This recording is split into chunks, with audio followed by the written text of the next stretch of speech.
Bom dia a todas e a todos. Em nome do Instituto Nacional para a Reabilitação, damos as boas-vindas a todas e a todos nesta sessão à conversa sobre a importância da investigação para a inclusão. Vamos dar início à nossa sessão, dando a palavra a Helena Alves, técnica superior da Unidade de Investigação, Formação e Desenvolvimento do Instituto Nacional para a Reabilitação e presidente do júri do Prémio para as Ciências Sociais e Humanas. Helena Alves, passo-lhe a palavra. Muito obrigada. Um bom dia.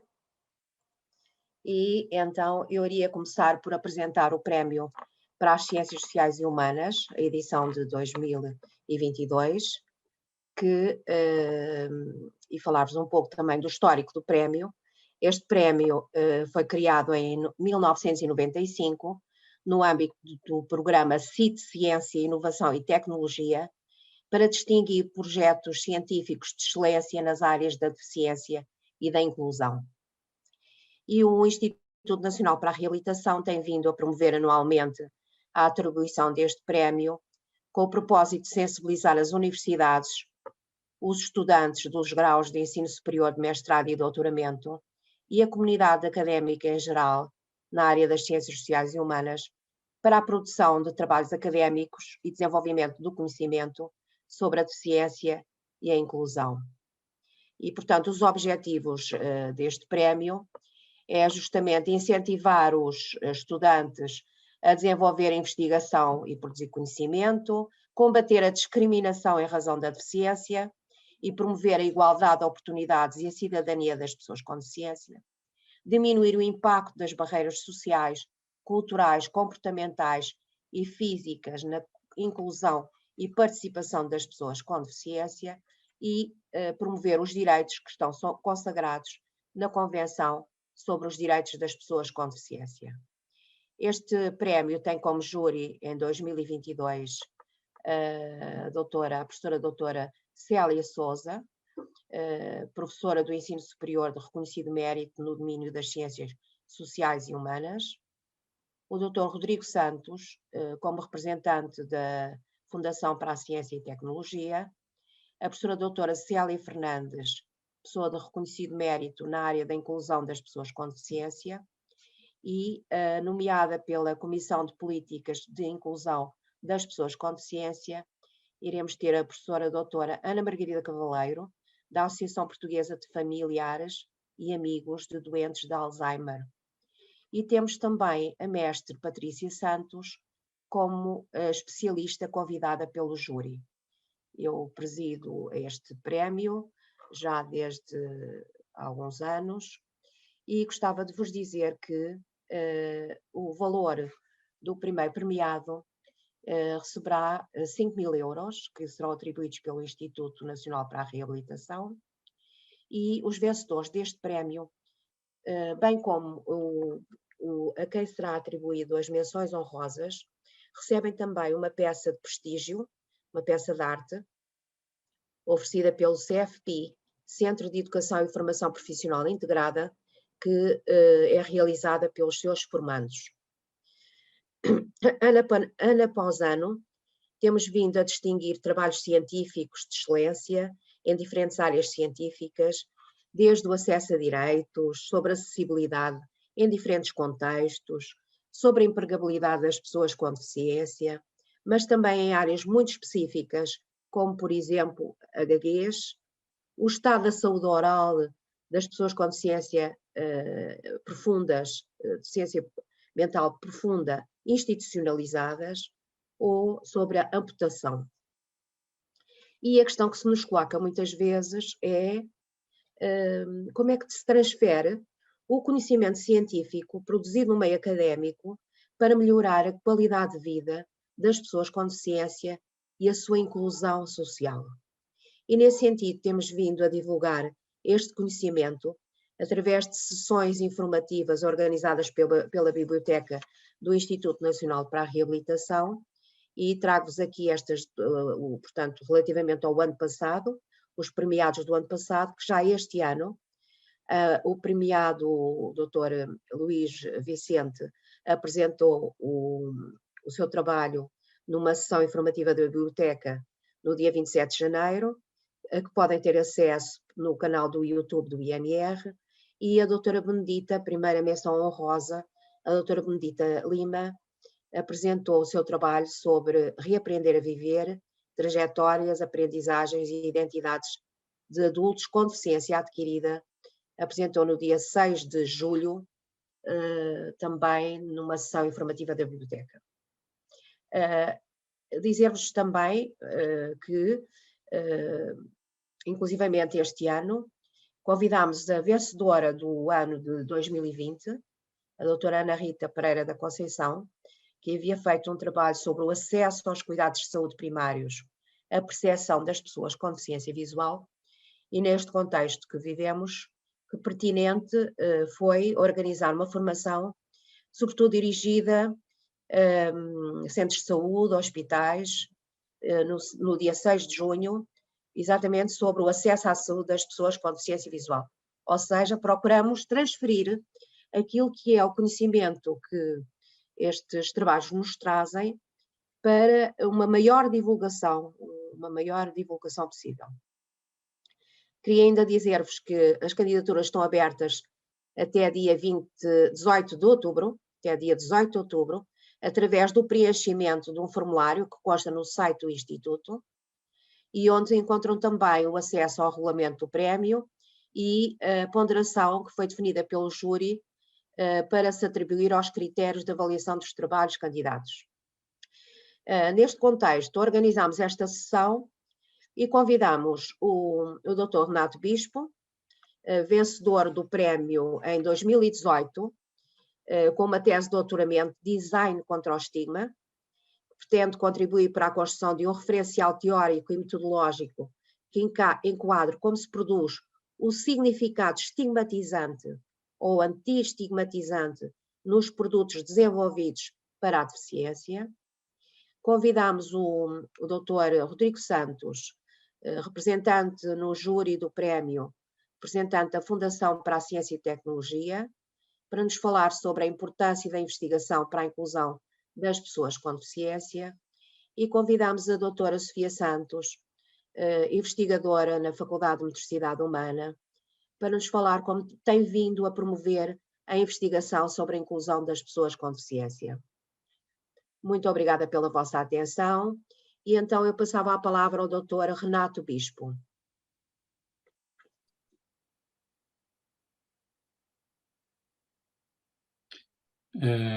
Vou aproveitar aqui para compartilhar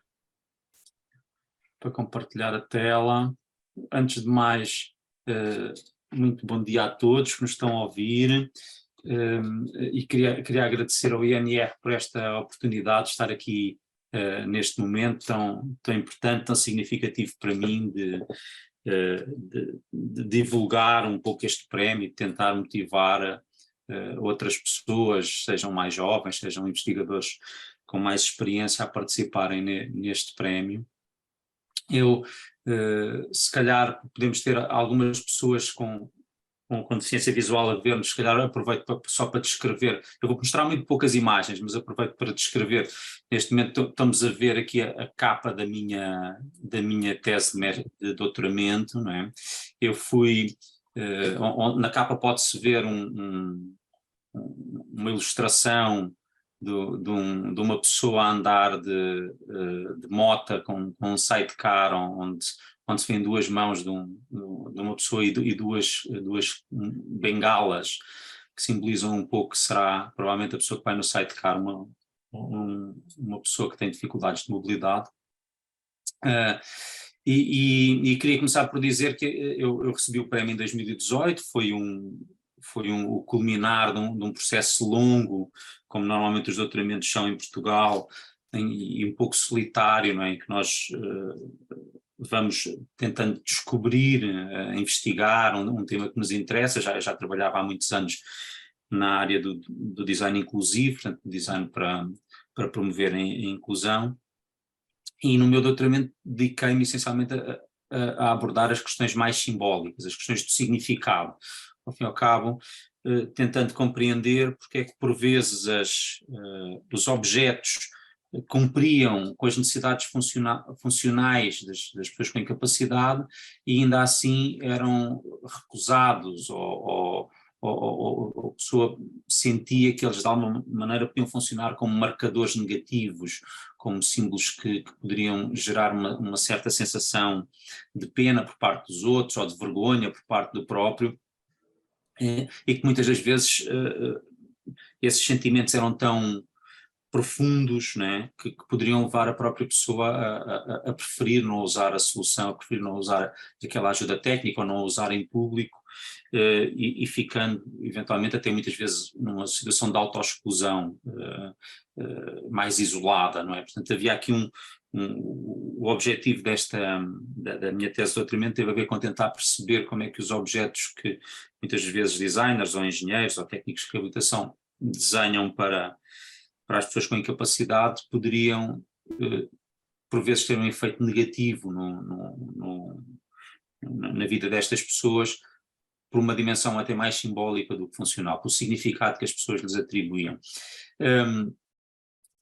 Isto serviu, de facto, para tentar organizar um referencial teórico, como a doutora Maria Helena Alves estava a dizer há pouco, compreender um bocadinho melhor, organizar este campo de intervenção, antes de mais na minha cabeça, que já trabalhava nesta área, e depois partilhar ao fim e ao cabo esse quadro de referência com outras pessoas que também tivessem interesse no tema, e ao fim e ao cabo ir um bocadinho para além de tentar compreender e descrever este fenómeno, que eu acho que de uma forma empírica as pessoas que trabalham com incapacidades, todas elas já observaram, não é? De uma certa...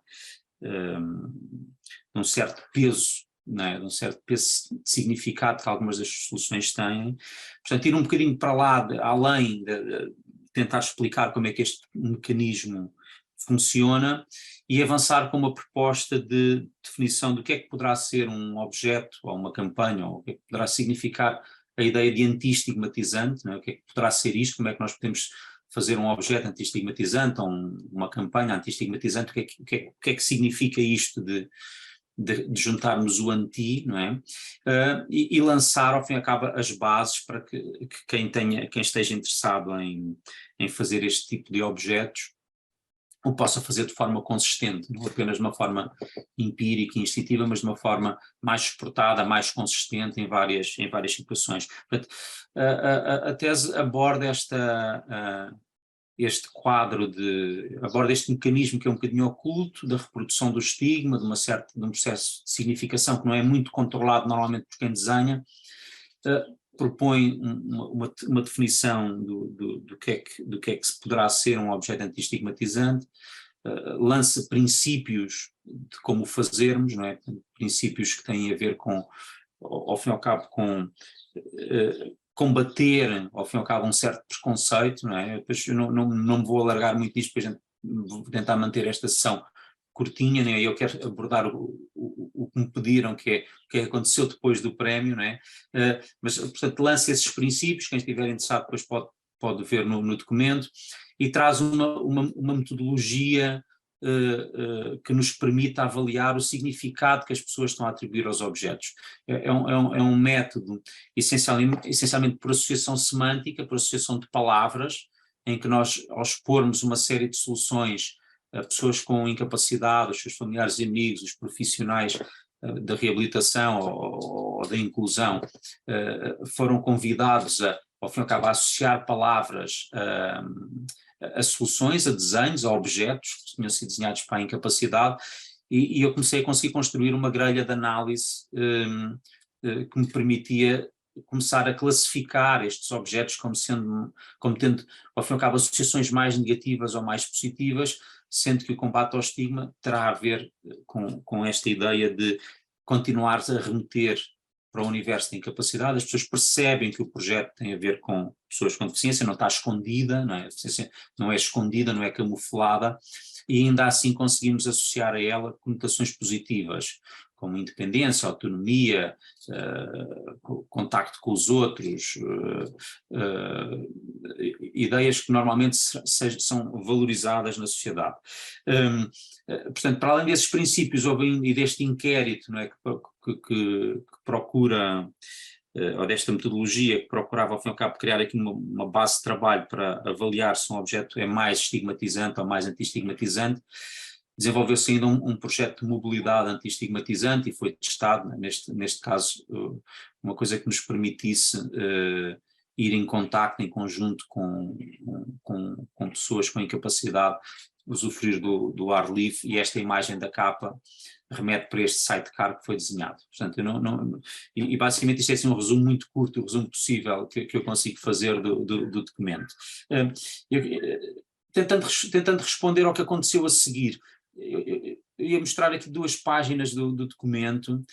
Houve neste momento, para quem não nos está a ver, estamos a ver um gráfico de uma das perguntas, de uma das coisas que investigámos. Fizemos uma pergunta a um grupo de pessoas com incapacidade sobre que atividades faziam faziam habitualmente e que atividades que, embora não fizessem, gostariam de fazer, não é? E neste gráfico que estamos a ver, nós temos confrontados sobre o mesmo gráfico, portanto, uma diferença entre as atividades que as pessoas gostariam de fazer e não fazem, e as atividades que de facto fazem habitualmente, não é? Portanto, conseguimos ver que há atividades, por exemplo, que têm muito interesse, mas que as pessoas estão a fazer, não é? Por exemplo, conseguimos ver aqui que ir às redes sociais, as pessoas com incapacidade parecem ter um grande interesse em utilizar as redes sociais.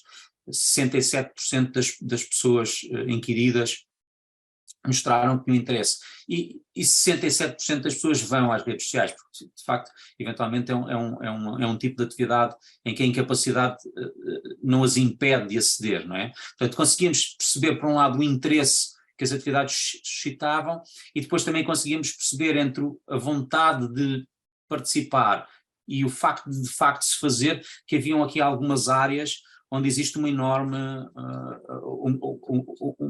apetência para soluções inclusivas, porque existe uma enorme vontade das pessoas participarem, mas uma taxa de facto de participação muito mais baixa. Podemos salientar, por exemplo, aqui viajar. 49% das pessoas disseram que gostariam muito de viajar, mas apenas 12% das pessoas o faziam habitualmente.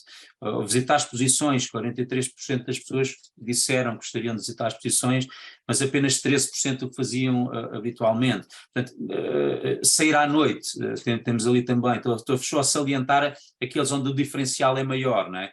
34% das pessoas disseram que gostariam de sair à noite e apenas 16% o faziam. Portanto, este quadro, vou passar agora para a segunda página, o quadro acaba por ser extenso, porque houve muitas atividades a serem identificadas. Por exemplo, temos aqui outra, dançar, 23% disseram que gostariam de dançar, mas apenas de sair para dançar ou ir dançar, mas apenas 7% o fazem. Ir a concertos, eu acho que este é muito interessante, 49% disse que gostaria de ir a concertos, mas só 16% vai. Ir à praia, 50% das pessoas gostariam de ir à praia, mas só 22% vão. Portanto, estas 2 páginas, ou este bocadinho, esta parte do documento, permitiu-me aqui identificar uma série de possíveis continuidades, não é? para o trabalho que estava a ser executado, ou que foi executado, que vão para além apenas da questão da mobilidade urbana ou do sidecar que foi desenhado, que serviu essencialmente para perceber como é que a gente conseguia resolver ali uma questão quase mais metodológica do que de aplicação.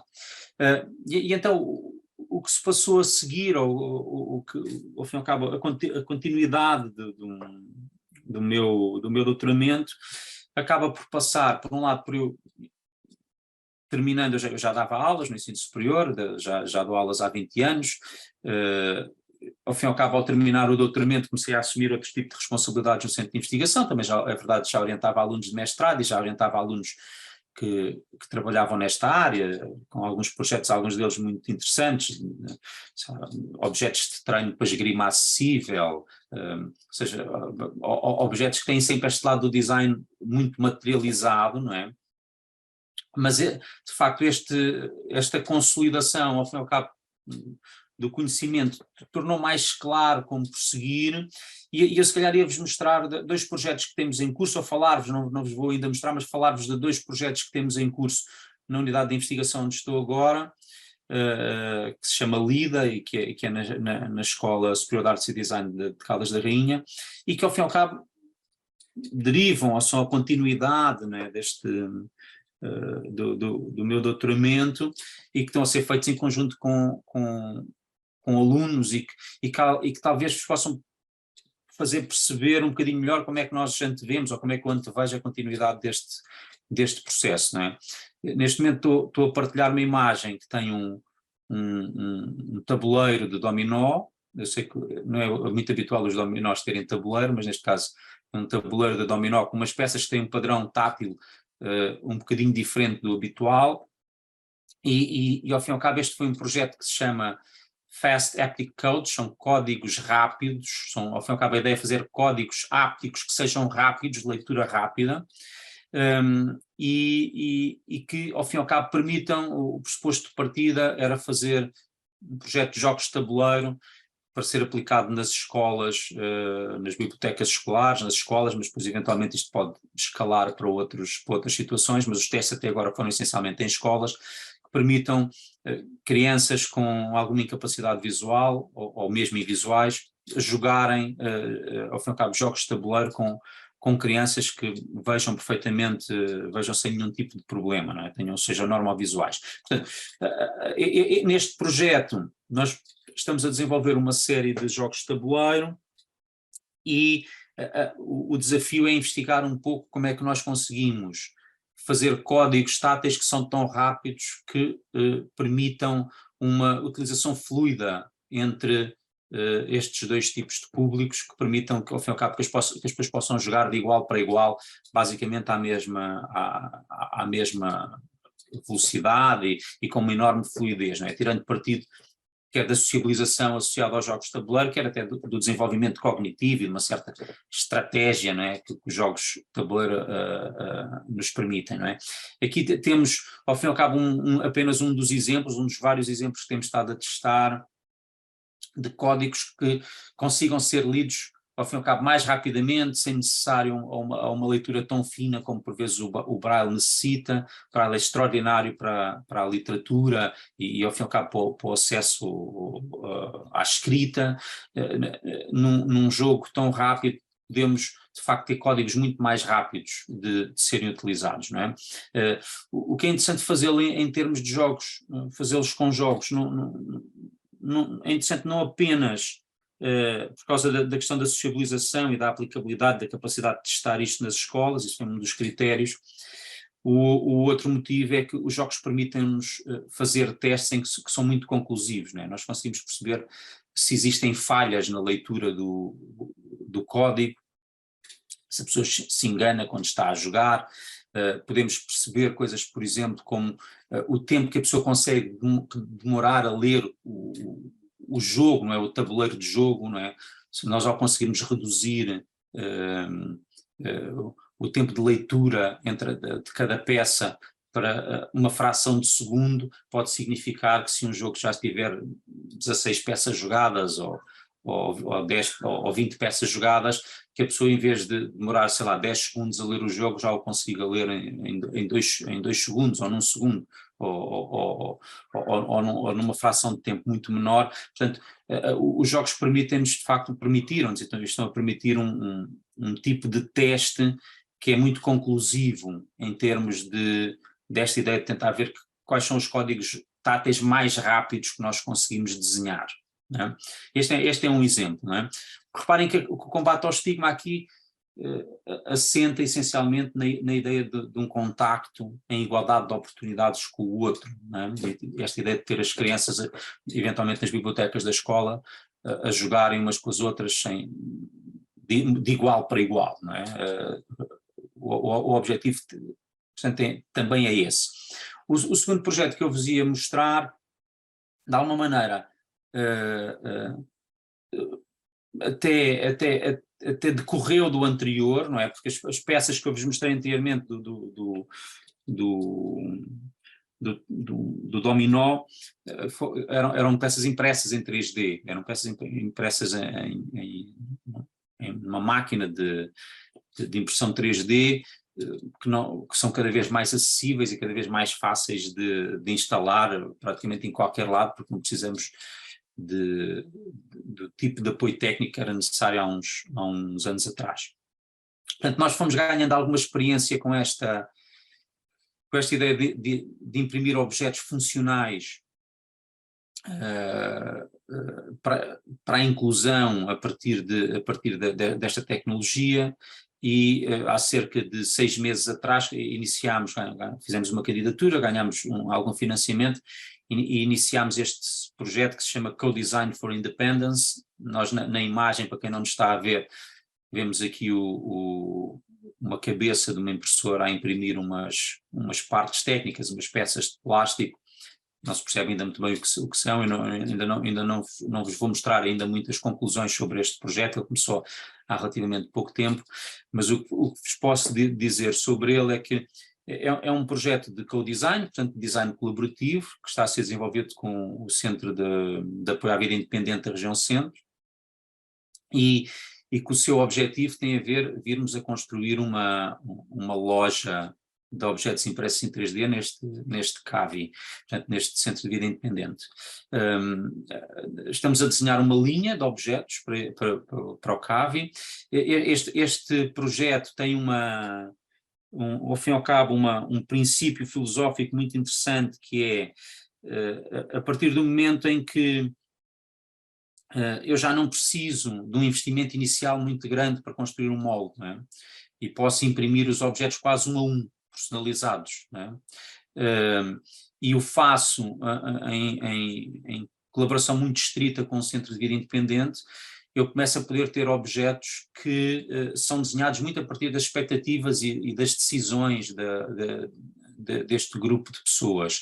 Então há aqui uma pergunta de investigação muito interessante, do meu ponto de vista, que é o que nos motiva, que tem a ver com se nós pudermos ter objetos desenhados a partir das pessoas, forem elas a definir que objetos serão, que tipo de objetos serão esses e que diferenças terão estes objetos das habituais ajudas técnicas que passam por um processo normalmente serem produzidas por uma empresa com um investimento muito maior e que leva a um determinado tipo de objetos, normalmente introduzidos em estratégias de reabilitação, embora alguns deles que apoiam claramente a ideia da autonomia na vida das pessoas em sua casa.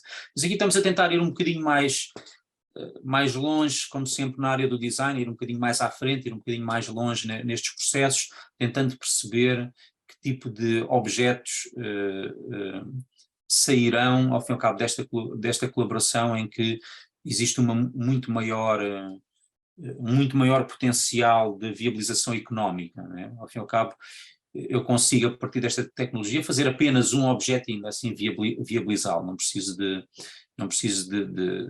fazer viabilizações a partir de séries sequer. Cada objeto pode ser único.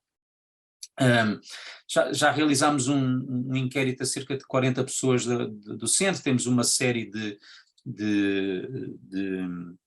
temas identificados que me parece que nos vai permitir trabalhar nos próximos anos, mas partilho convosco que a primeira linha de objetos que está a ser desenvolvida são objetos de viagem. Portanto, são objetos que ajudem as pessoas com incapacidade a iniciarem viagens, sejam de comboio, de avião, portanto, coisas que possam ajudar a pessoa a usar o telemóvel na sua cadeira de rodas como mapa, ou a lidarem com o trolley que têm que transportar, ou outras necessidades que vão sendo identificadas em contexto de viagem, não é? Aqui o contexto de viagem nasce ao fim e ao cabo das pessoas terem de facto essa expectativa e sentirem essa dificuldade, e ao mesmo tempo, e tentando fechar ao fim e ao cabo esta comunicação, para também não vos maçar mais, fechando um pouco, ou ligando com a ideia de objeto anti-estigmatizante que combate o preconceito, não é? Que apela ou que leva a uma certa mudança de comportamento, ao fim e ao cabo fazendo objetos que sirvam também de convite para a ideia de que a pessoa com incapacidade pode viajar sozinha, pode viajar de forma autónoma, pode iniciar dentro das suas, ao fim e ao cabo, das suas limitações ou capacidades sempre, não é? Será sempre a pessoa que irá decidir e que irá explorando, mas que a ideia de viagem pode servir então para funcionar como uma mudança relativamente aos preconceitos que podem existir relativamente ao que será o comportamento expectável das pessoas com deficiência. Portanto, uma grande diferença, não é, destes dois projetos relativamente ao anterior, o primeiro, a tese de doutoramento, era claramente um esforço muito de conceptualização.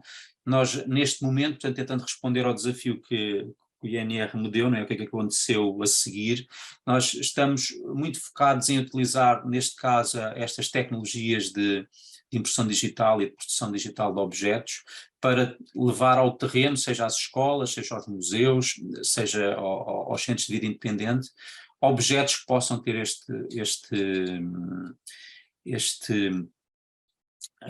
esta ação de alterar comportamentos e de alterar percepções sobre o que é possível para as pessoas com incapacidade. E pronto, e tem sido mais ou menos isto em que eu tenho estado envolvido nos últimos 4 anos.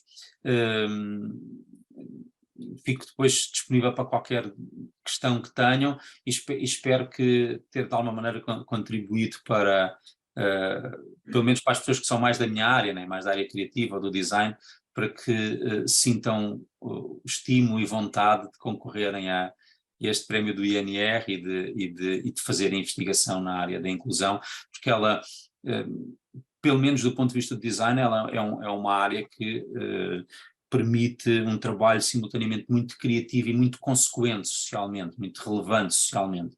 Portanto, seria um bocadinho como gostaria de terminar e agradecer novamente o convite para estar aqui. Muito obrigado. Muito grata, Renato Bispo, muito grata. E desafiava o Dr. Rodrigo Santos a falar-nos sobre a importância da investigação para a inclusão das pessoas com deficiência. A todos, muito obrigado por este convite. Cumprimento à Sra. Presidente do Júri, Dra. Maria Helena Alves, e também a todos os demais convidados e palestrantes neste evento e, sobretudo, uma saudação a todos aqueles que estão a assistir-nos, seja em direto, seja posteriormente na versão desta conversa que ficará disponível para visualização futura. E é para esses, sobretudo, que estão a assistir-nos, que estamos aqui a conversar, não é? E acho que a grande pergunta é investigar porquê e investigar na área da inclusão porquê. A verdade é que cada vez mais, para este combate à falta, digamos assim, de investigação de topo em Portugal, um combate já bastante antigo, foi iniciado a traçar há cerca de pelo menos de uma forma muito assumida e assumida como central nas políticas públicas em Portugal, há cerca de 25 anos, com a própria criação da Fundação para a Ciência e Tecnologia, que eu represento, foi sempre intenção, naturalmente, com esta criação cada vez mais de uma capacidade de investigação, foi intenção, naturalmente, que esse reforço de investigação fosse traduzir-se em melhorias na sociedade. Ora, a ligação à inclusão é óbvia, não é? Tem sido comumente identificado, e a Convenção das Nações Unidas sobre os Direitos das Pessoas com Deficiência apenas o veio reforçar, que as questões que dizem respeito à deficiência, à problemática da deficiência e também da inclusão, são sobretudo questões de visibilidade e de participação na sociedade. São questões de empoderamento para essa participação, mas também de configuração da própria sociedade, para que com essas ferramentas e com esse empoderamento possa efetivamente existir essa participação, essa visibilidade e, consequentemente, a quebra de barreiras.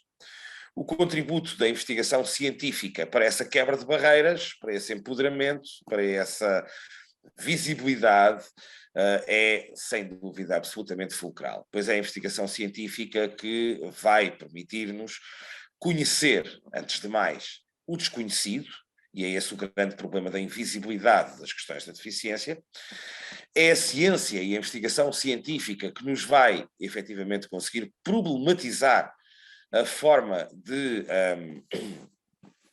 ultrapassar este desconhecimento, ou estas barreiras, ou estes desequilíbrios societais, e é naturalmente também a investigação científica, e é também naturalmente através dela e da especialização do conhecimento, que vamos efetivamente conseguir cada vez mais construir uma sociedade mais inclusiva, em alinhamento de resto com as estratégias de investigação, quer com as próprias prioridades de investigação, quer também com as estratégias que são assumidas como vetores do desenvolvimento mundial, designadamente os Objetivos de Desenvolvimento Sustentável e as grandes prioridades de política pública que têm sido adotadas, quer pela Organização das Nações Unidas e as suas organizações temáticas, quer também por espaços regionais como a própria União Europeia, como prioridades importantes. Portanto, eu diria que uma das primeiras razões para a importância da investigação científica para a construção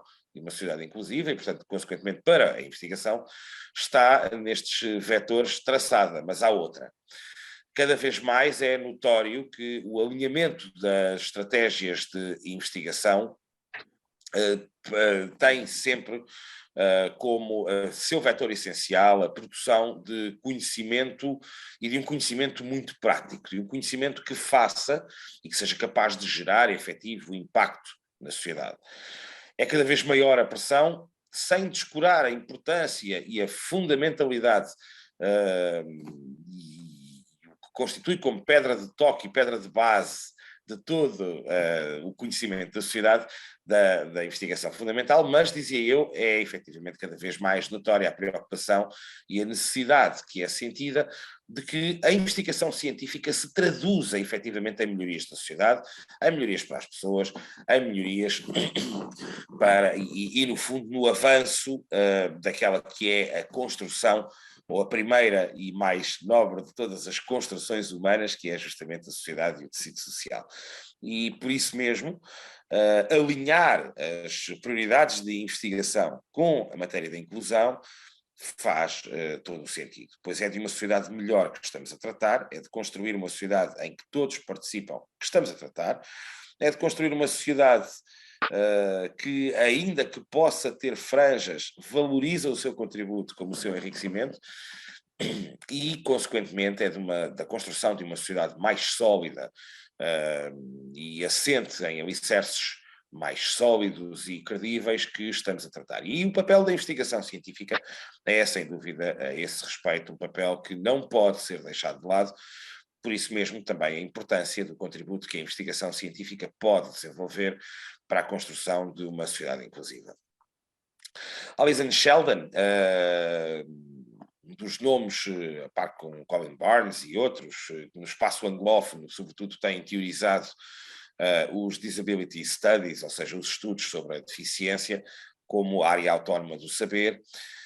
Diziam-nos há não muitos anos que esta área do conhecimento estava numa encruzilhada, pautada por uma série de constrangimentos sociais, mas também por uma série de constrangimentos académicos, e também pela forma como quer as universidades, quer os criadores, ou os contextos institucionais criadores de ciência, estavam efetivamente alinhados e como é que alinhavam as suas prioridades de investigação. E nós queremos que também aqui, nesta área, a própria investigação científica é chamada a dar o seu contributo. Temos assistido ao longo dos últimos anos em Portugal, particularmente desde final de 2015, início de 2016, e com maior enfoque, diria, nos últimos 3, 4 anos, à emergência de novos contextos de investigação, contextos focados no impacto social, contextos focados na interação com os principais beneficiários, digamos assim, da investigação, mas que não deixam de reforçar a necessidade dessa ligação com a designada investigação pura, a investigação fundamental, como pedra de toque e pedra de base na qual assentam efetivamente todas as realizações científicas que daí vão decorrendo. E esta pode ser e deve ser também uma das respostas à encruzilhada em que os Disability Studies, ou os estudos sobre a deficiência, vinham efetivamente mergulhando. este envolvimento ativo, este privilegiar cada vez mais de uma investigação baseada ou desenvolvida em parceria com atores concretos, de que falava há pouco o professor Dr. Renato Bispo, quer com pessoas individualmente consideradas, quer com os contextos institucionais em que as próprias pessoas livremente e de forma escolhida se agrupam. Estou a falar especificamente das organizações não governamentais de pessoas com deficiência. É, através da investigação, construir esta sociedade mais sólida. E é dar resposta também a um dos principais desafios que foi adotado pelas Nações Unidas em 2006, na Convenção das Nações Unidas sobre os Direitos das Pessoas com Deficiência, como um desafio societal, ou seja, um desafio de envolver todos, efetivamente, na construção de uma sociedade inclusiva.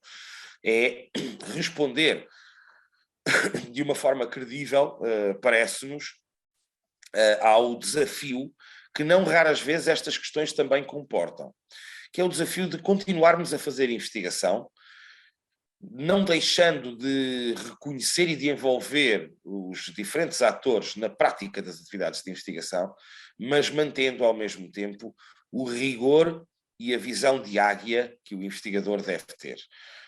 O rigor científico do processo de investigação, com a sua consequente imparcialidade e até a certo ponto o seu, entre aspas, distanciamento, não distanciamento do tema, mas naturalmente o distanciamento já aqui ao nível da visão, mantendo uma visão de águia. E este é o papel central de charneira que o próprio investigador pode ser chamado a desenvolver. Estar de fora, estando dentro.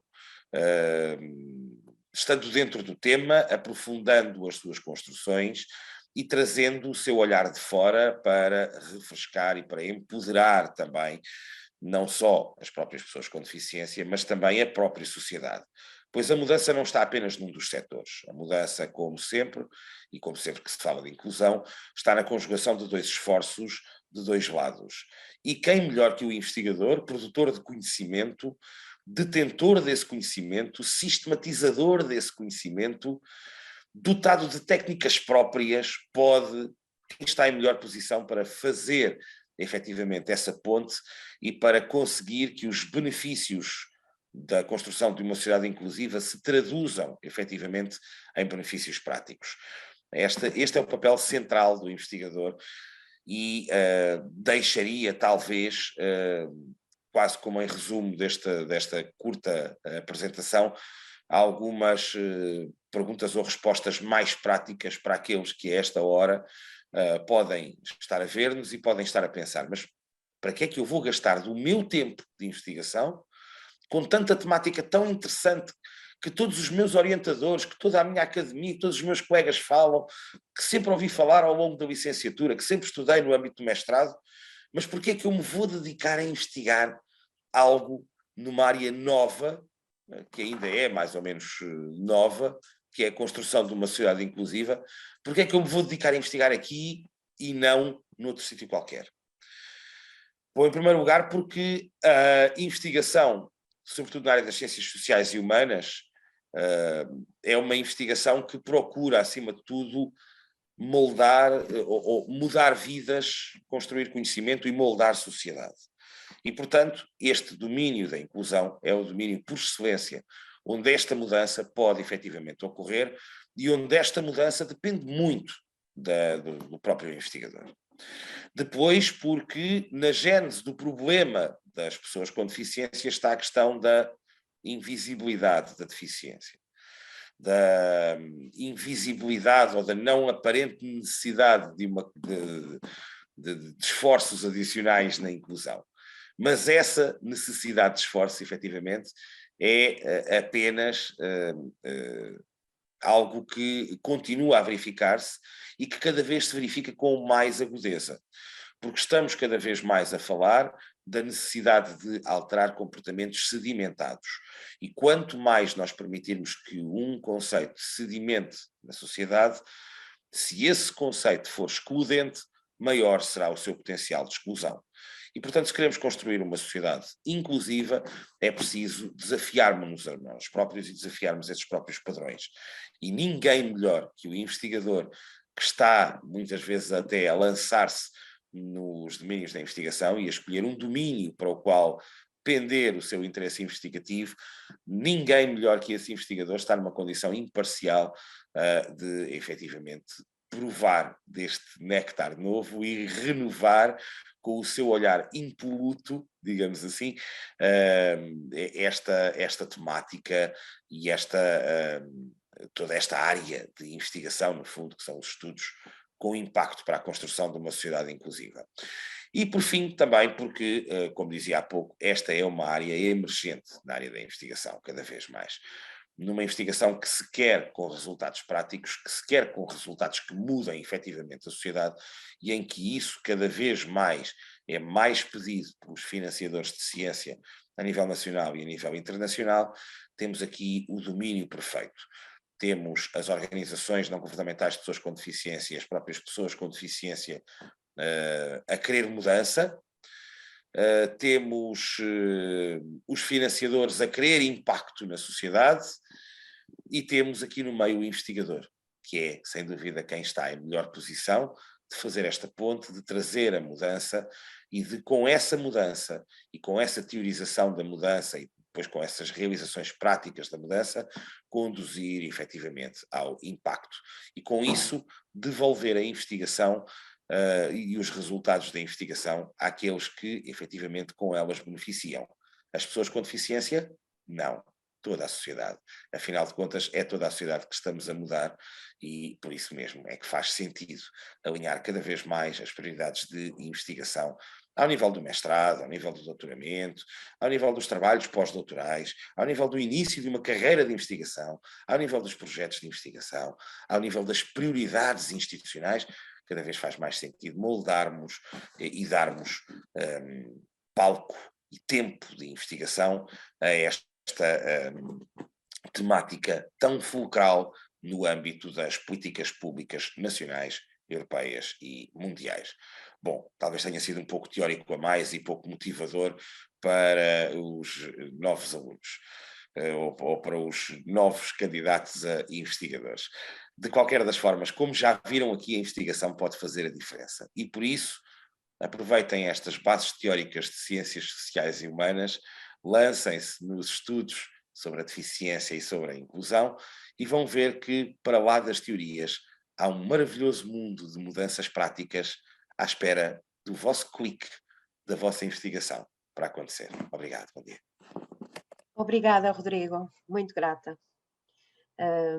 As suas reflexões são sempre muito pertinentes.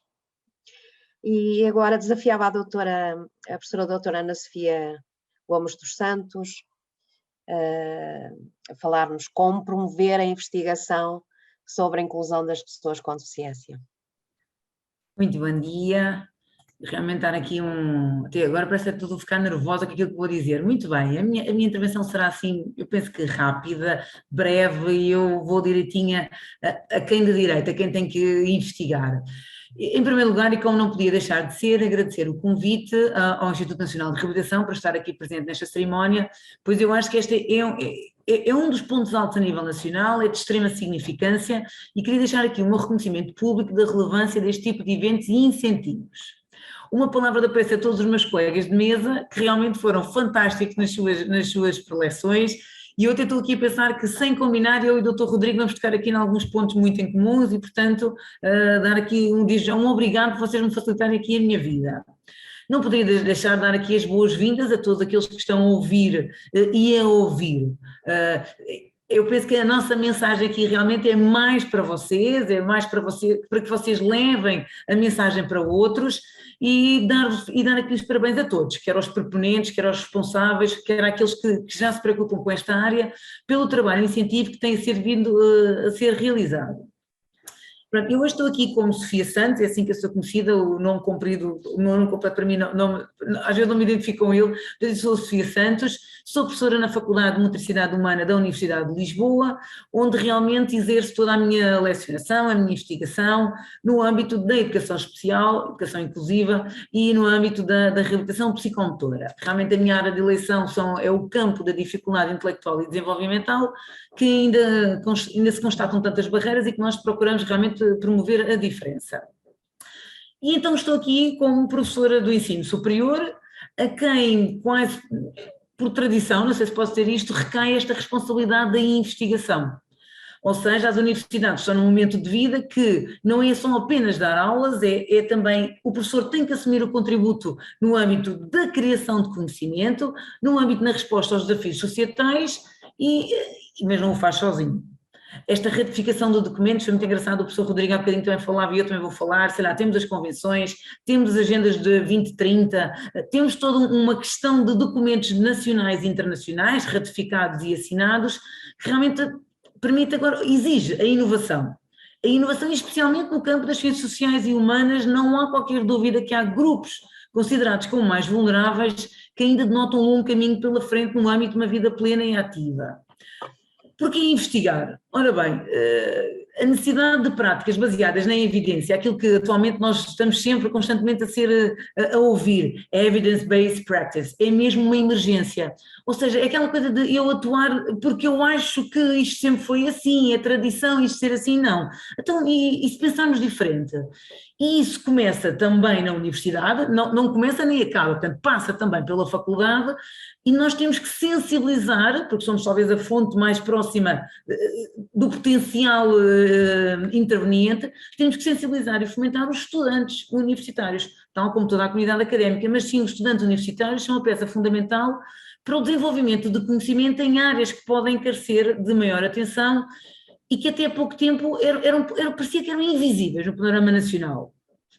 Quantos alunos, e eu falo aqui muito no âmbito da educação especial, na reabilitação, quantos alunos, e quando eu falo em alunos, atenção, não são só os estudantes profissionais, eu tenho todos os técnicos que nos procuram, os professores, enfim, um conjunto de técnicos, de atividades profissionais que nos vêm colocar as suas inquietações, que nos vêm colocar as suas dúvidas, que procuram pelas nossas respostas. E geralmente o que a universidade agora diz é, então porquê que não vamos procurar as nossas próprias respostas? A vossa prática que deve orientar as vossas questões, as vossas e os nossos percursos. E além disso, como dizia o professor Rodrigo, realmente não é só para ficar na prateleira, já não se faz investigação para ficar na prateleira. A ideia aqui é que esta investigação vos possa conduzir a outros voos mais elevados, a outras portas que nós nem sequer estávamos aí assim à espera. Porquê investigar na inclusão entre os grupos mais vulneráveis? Tantas palavras que me ocorrem, eu escolhi duas que vão reiterar exatamente o que o meu colega falava. Há uma necessidade de visibilidade, há uma necessidade de empoderamento de todos, obviamente das pessoas destes grupos mais vulneráveis, mas é de todos. Já Darwin, e eu venho da área do comportamento adaptativo na dificuldade intelectual, e Darwin já dizia isto há uns anos atrás, que não é o mais forte que sobrevive, nem é o mais inteligente, mas é o que melhor se adapta às mudanças. E por isso ainda há muito trabalho a fazer neste sentido, para que todos se adaptem à comunidade ou à sociedade e vice-versa, porque realmente aqui o que nós queremos é que esta adaptação do indivíduo ao seu contexto tem que ser de qualidade e de parte a parte, não é só do indivíduo. O problema não reside só no indivíduo que pode ter estas necessidades de apoio. A tal sociedade coesa e perfeitamente sintonizada que se fala, como dizia o Rodrigo, uma sociedade muito sólida.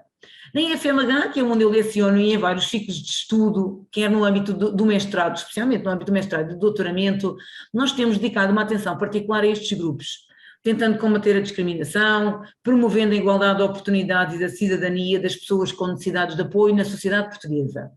A minha área de eleição realmente, como eu dizia, é o campo da dificuldade intelectual e desenvolvimental, apesar de não ficar aqui. Tenho assim um leque variado de alunos que me procuram, seja no âmbito, por exemplo, da surdez, seja no âmbito dos idosos com ou sem demência, seja no âmbito do envelhecimento, seja no âmbito, enfim, há aqui uma série de parâmetros que nos podemos guiar. Tudo o que eu faço, desde a minha atividade profissional na prática institucional, e eu comecei não vou dizer os anos, mas há algum tempo atrás eu comecei na instituição, eu comecei no Real, até agora a minha lecionação e investigação. Tudo o que se procura é a mudança para a inclusão, a mudança para a participação. Eu até tenho um ditado adaptado que costumo dizer aos meus alunos. Sabem aquela coisa que se diz, vamos pensar fora da caixa? Esqueçam lá isso. O meu ditado será, então e se pensássemos que nem sequer existe essa caixa? Eu sou professora, eu sou mãe, eu sou ativa, eu sou fã da participação. em tudo e com todos. E por isso, com muita curiosidade natural, com muita necessidade de pragmatizar e resolver inúmeras questões e em colaboração, sou mesmo entusiasta das parcerias. E aqui nas parcerias, não só entre colegas, não só entre pares, mas vou pôr aqui um pontinho o foco em todos os meus alunos, em todos os alunos. Os alunos são um dos meus pilares ao longo de toda a minha atividade de lecionação e de investigação. Eu tenho muita energia e ritmo, não sei se dá para perceber aqui pela minha aceleração de voz e pelos meus gestos dos braços, mas sabem, às vezes também temos aqueles momentos em que eu digo, opa, e se eu abrandasse um bocadinho, e se eu parasse um bocadinho? E o que é interessante é que naqueles momentos são os meus alunos que conseguem ser criativos, que conseguem dar a volta, que me conseguem dizer, oh prof, então e se fizéssemos, então e se fôssemos... E realmente são eles que me dão aquela palavra para enfrentar os desafios que temos e continuaremos a ter. Além disso, eu também não queria, ou pelo menos esse é o foco que eu geralmente também dou nas minhas aulas, eu não quero que os alunos só vejam a investigação naquele momento porque são obrigados, porque têm uma dissertação de mestrado ou uma tese de doutoramento para fazer. A ideia é que os nossos alunos levem esta inquietação da investigação para a vida profissional e que ao longo da sua atividade profissional procurem as respostas baseadas na evidência e com as amostras que eles têm e que se façam, que não se rendam ao sistema, que concretizem, que efetivem a mudança. Enfim, refletir o compromisso para pessoas mais estimuladas, reforçar a motivação para melhorar o trabalho, para que aconteça a diferença. Eu acho que este é um dos grandes tópicos aqui deste prémio. Os alunos, por todo o conjunto de características que trazem consigo, pela sua intensidade, pela sua jovialidade, pelos soft skills, pela inovação, pela lufada de ar fresco, pelo sorriso constante e pela forma de encarar a vida tão espetacular que eles têm, para mim são as pessoas mais indicadas para estas candidaturas. E não quero de maneira nenhuma confundir género humano com Manuel Germano. Somos todos diferentes e todos iguais, mas o que é certo é que todos nós temos aquela tendência para nos estarmos sempre nas limitações. Não conseguimos por isto. As barreiras são aquelas, não tenho condições, não tenho estímulo financeiro. Então, e o que é que acontece se nós nos focarmos nas qualidades e nestas características positivas? Este prémio é um desses incentivos, é algo que é memorável, é altamente facilitador e até recompensador do ponto de vista prático, se me permitirem a expressão, financeiro. Além disso, eu acho que é catapulta, permite a disseminação de aquilo que muito bom se faz em Portugal. Mas como eu também estava a dizer, portanto, isto não se faz em omeletes sem ovos. Toda a investigação, mesmo que em contexto de mestrado, e por isso a não exigir às vezes amostras tão representativas, tem gastos. As fontes de financiamento têm reduzido de forma significativa os benefícios financeiros e isso também tem tido algum custo no mundo da investigação académica. A candidatura a este prémio, e eu vou ser sincero, eu incentivo todos os meus mestrandos, doutorandos a submeterem o seu projeto, a sua tese, a sua dissertação, é uma das possibilidades de atenuar os gastos dos estudantes. Mais importante do que isso, até porque muitos dos nossos alunos ainda se dedicam por amor à camisola, estimula o aparecimento de jovens investigadores, promove a procura de novo conhecimento, promove o reconhecimento entre pares e realmente é uma daquelas oportunidades de excelência, de divulgação do impacto do vosso trabalho e que procura de uma forma fácil responder aos inúmeros desafios societais com que nos deparamos neste campo. Outra vez, eu sou professora, eu sou mãe, eu sou ativa e eu sou fã da participação. Deixo-vos aqui os meus exemplos. Uma das minhas doutorandas já ganhou o prémio no passado, outra mestranda uma menção honrosa, outras até concorreram, não ganharam, mas nem por isso desmoralizaram. E não só estamos a divulgar o nosso trabalho ao nível das comunicações, como já estamos a iniciar novos projetos de doutoramento. Este ano eu tenho mais uma aluna a candidatar-se. E para vos ser sincera, já estou a pensar num outro trabalho para um próximo ano. Vamos impactar a sociedade? Vamos fazer a diferença? Eu e os meus alunos estamos por aqui. Conto com vocês também. Vamos nos vendo por aí. Obrigada. Muito bem. Muito grata. Com o seu entusiasmo, seguramente vamos ter até aqui bastantes questões que nos vão ser colocadas. Tenho sempre aqui a ajuda da colega Helena Coelho, com certeza que se pode agora abrir um espaço aqui para algumas questões. Sim, muito obrigada, Helena, e agradecemos imenso as excelentes apresentações de todos e todos os intervenientes aqui hoje. Conforme a colega Helena Alves falou, vamos então dar a oportunidade aos participantes e às participantes que queiram nesta sessão colocar as suas perguntas, fazer algum comentário. Quem pretender intervir, agradecemos que manifeste essa intenção através aqui do chat do Zoom, indicando que quer intervir, ou então recorra à ferramenta da mão levantada. Nesta plataforma webinar tem também aqui esta parte ao lado do bate-papo que tem o Q e A, portanto Questions and Answers, também para poder colocar as suas questões. Algumas das quais nós aqui já durante esta sessão fomos respondendo. Questões simples que não tinham a ver com as apresentações, mas sim com a sessão em si, seria ser disponibilizada. O participante, o nosso querido colega, Adalberto Fernandes, coloca uma questão aqui ao Dr. Rodrigo Santos.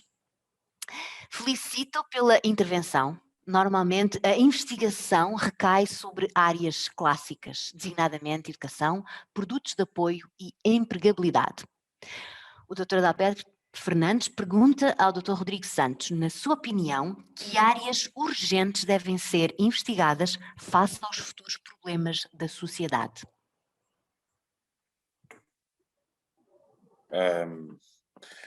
Dr. Adalberto, eu agradeço a sua pergunta e agradeço e felicito também por todo um percurso que tem efetivamente dedicado a estas questões da inclusão e em que muitas vezes a sua preocupação assumiu também um caráter pioneiro.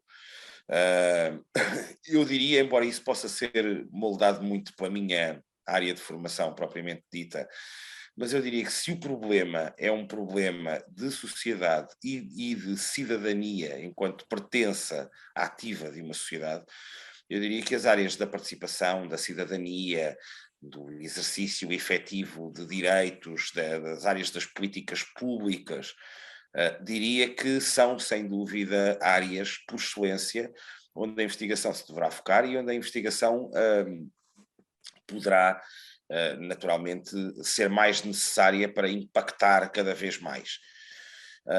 Porque nós temos uma questão muito transversal em todas as temáticas da deficiência, inclusive que é absolutamente crucial para a definição de políticas públicas, de efeitos transversais e, portanto, de efeitos na efetiva cidadania das pessoas, que é não raras vezes, inclusive, lá está, o desconhecimento, a falta de números, a falta de dados, a falta de indicadores, a deficiente construção de indicadores que possam ser utilizados como apoio à decisão na criação de políticas públicas. E, portanto, eu diria que esta parte de cidadania, da construção social em si, do empoderamento de direitos e da construção consequente e medição de impacto de políticas públicas, parece-me uma área capaz de alavancar de forma transversal as questões da deficiência no âmbito daquilo que estamos aqui hoje a abordar, não é? Portanto, no âmbito das ciências sociais e humanas. Parece-me efetivamente uma área absolutamente chave e uma área onde tem que se continuar a investigar cada vez mais, porque será esta que vai conseguir combater aquilo que dizia e muito bem, que tradicionalmente investiga-se muito a área da deficiência no âmbito do emprego, no âmbito dos produtos de apoio, no âmbito muito focados na pessoa e não na sociedade. Ora, como é consabido para todos os que têm o mínimo de familiaridade com os instrumentos internacionais e com as próprias preocupações das próprias pessoas com deficiência, o principal problema da deficiência não está na pessoa, está na sociedade. E, portanto, é para aqui que temos de trazer o foco da investigação, para a mudança societal que temos de trazer o foco da investigação rapidamente. Obrigado. Muito bem. Muito bem. Agora há mais alguma questão, Helena? Neste momento, aqui no bate-papo não temos, e nas questions and answers também não. Estava aqui a verificar se algum dos participantes levantou aqui a mão. Eu vi aí uma referência ao Dr. Renato Bispo, alguém fez um comentário. Sim, deixe-me só ver. Eu respondi à questão porque a participante Marta Rosado da Fonseca. Bom dia, um cumprimento especial ao professor Renato Bispo, que conhecia há muitos anos atrás, ainda na faculdade. Que apresentação e trabalho excelente. Pronto, pergunta também se esta gravação estará disponível, à qual eu já respondi que sim, estará no nosso canal de YouTube. Muito bem. Mais algum participante, alguma participante quer colocar alguma questão, fazer algum comentário? Luís Vicente. O participante Luís Vicente tem uma questão a colocar. Pode ativar o seu som, por favor.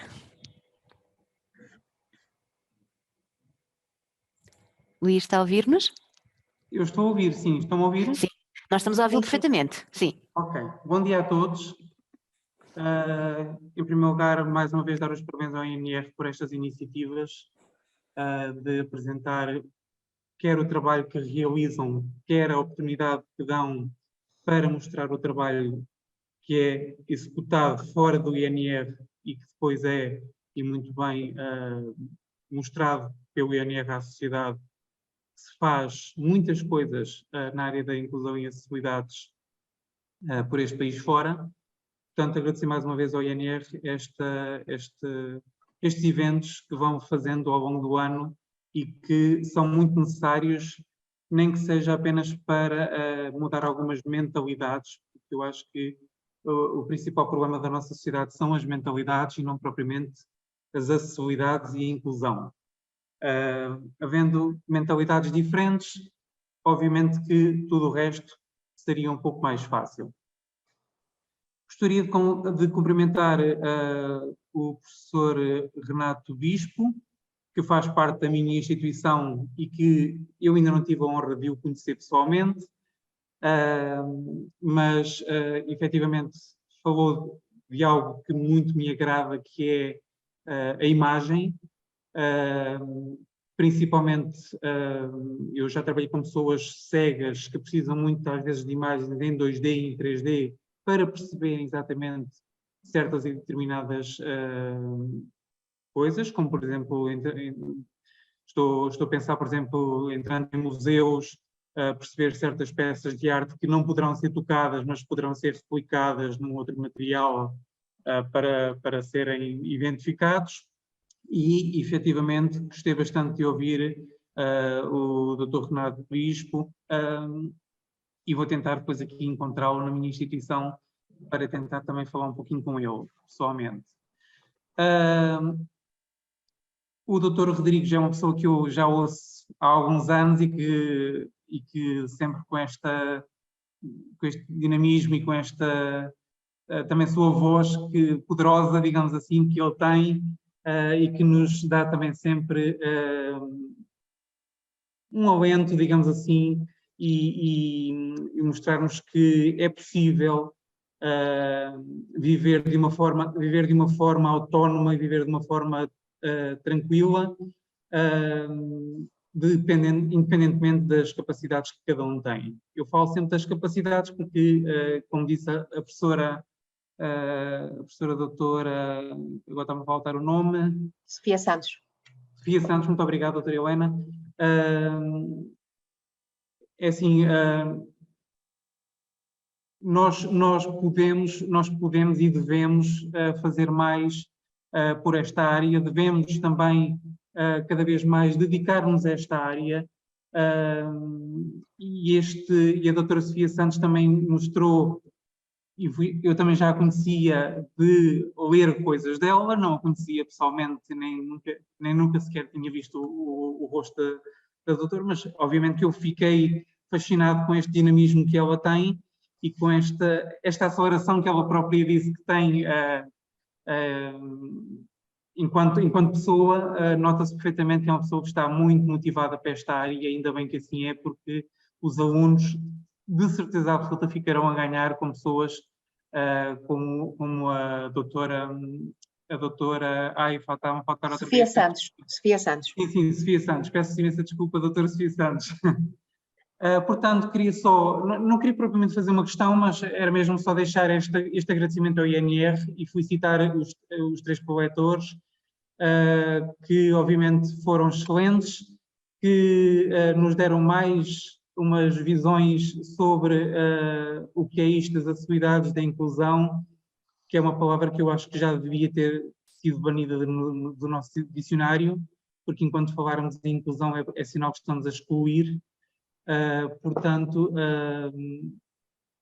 falar mais em equidade, e pensar em todos como seres humanos, acho que era o fundamental. Portanto, mais uma vez volto a dizer que o princípio da inclusão passa pela mudança de mentalidades e parabéns a todas estas pessoas que dão o exemplo diariamente e que tentam mudar a mentalidade das pessoas nesta vertente da inclusão e das acessibilidades. Muito obrigado. Muito grata, doutora Luís Vicente, que foi o premiado, como eu já havia dito, o premiado pelo prémio em 2021, com o trabalho Inclusão Social, a avaliação da acessibilidade em equipamentos sociais, um estudo de caso, um trabalho muitíssimo interessante. Muito grata. Helena, eu creio que há duas intervenções. Sim, são 2 comentários.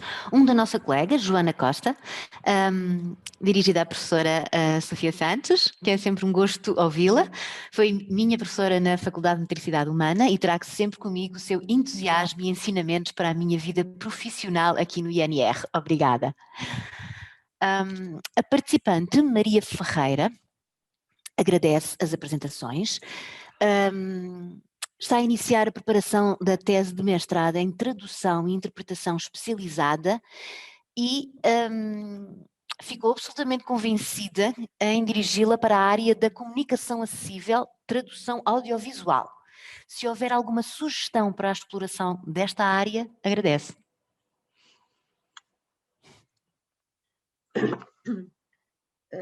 Eu poderia desde já sugerir que temos uma biblioteca especializada no Instituto que está ao vosso dispor e que talvez a possa ajudar e, caso entenda, podemos também reunir e falar sobre as necessidades que são sentidas e apoiá-la ao nível de identificar uma área que vá ao encontro daquilo que deseja. Estamos disponíveis para apoio técnico e para disponibilizar também a informação que temos na biblioteca do Instituto.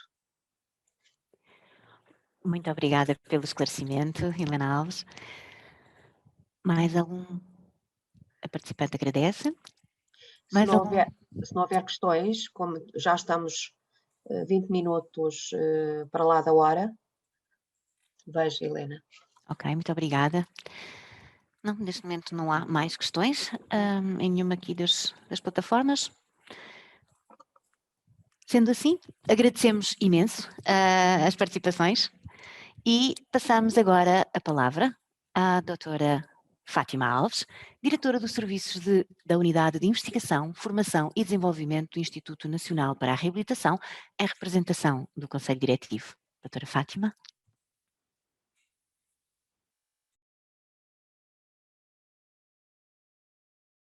Facto, mas antes disso, em nome do Conselho Diretivo do Instituto Nacional para a Reabilitação, permitam-me agradecer, dar os parabéns aos oradores desta conversa, à doutora Sofia Santos, ao doutor Renato Bispo, ao doutor Rodrigo Santos, por último à doutora Helena Alves, a quem eu reconheço serem nomes marcantes na área da investigação, com provas dadas ao serviço da investigação em diversos contextos, e em prol do serviço público, que hoje de facto nos ofereceram aqui a sua expertise, o seu tempo, para nos inspirarem a sonhar mais longe.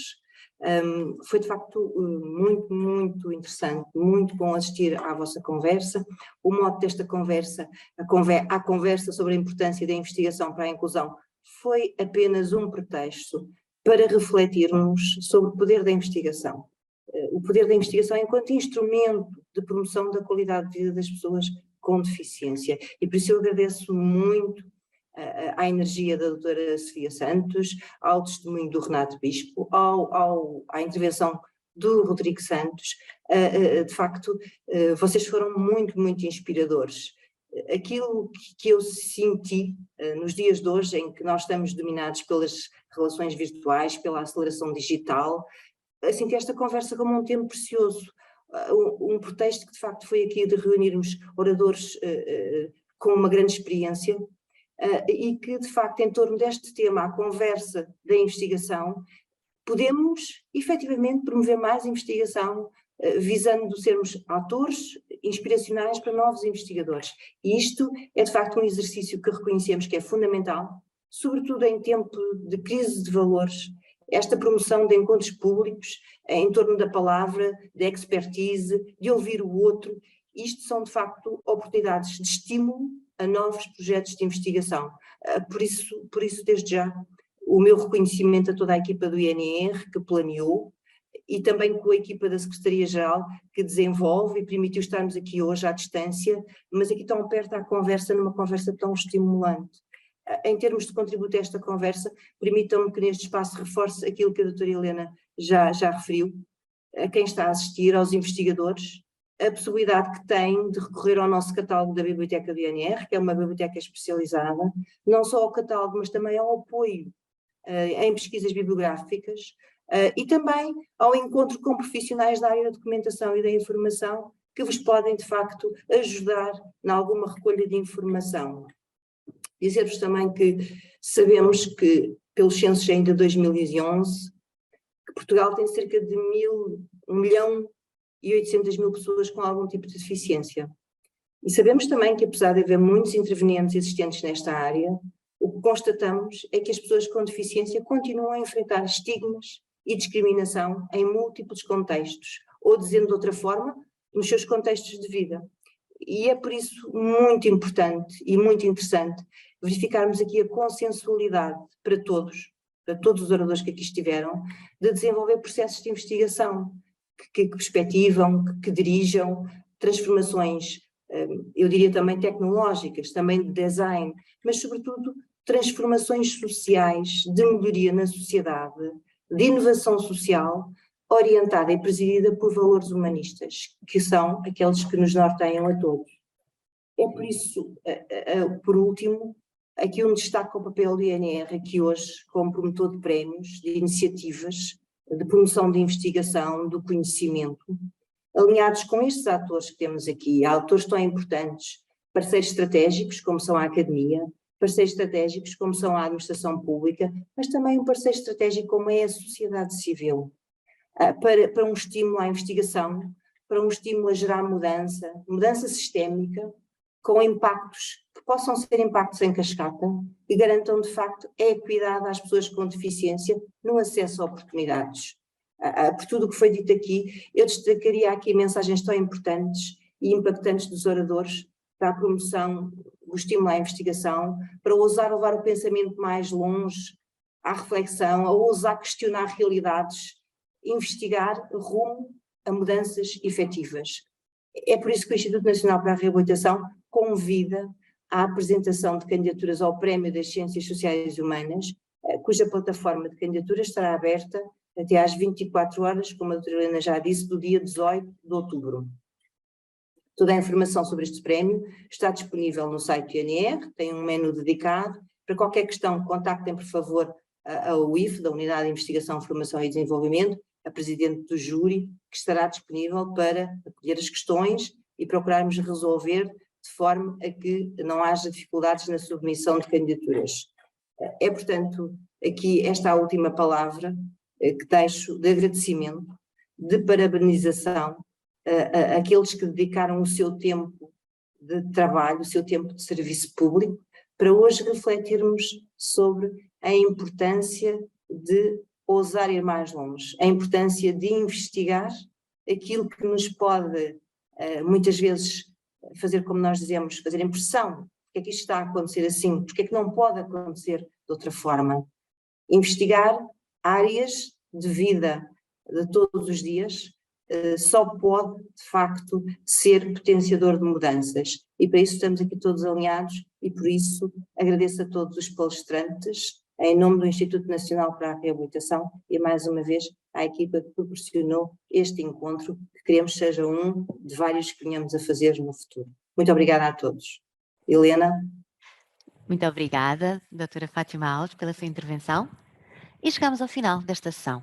Resta-nos agradecer a participação de todas e de todos e lembrar que esta sessão ficará disponível no canal de YouTube do Instituto Nacional para a Reabilitação, que apelamos a todas e a todos que subscrevam. Bom dia e até breve. Bom dia.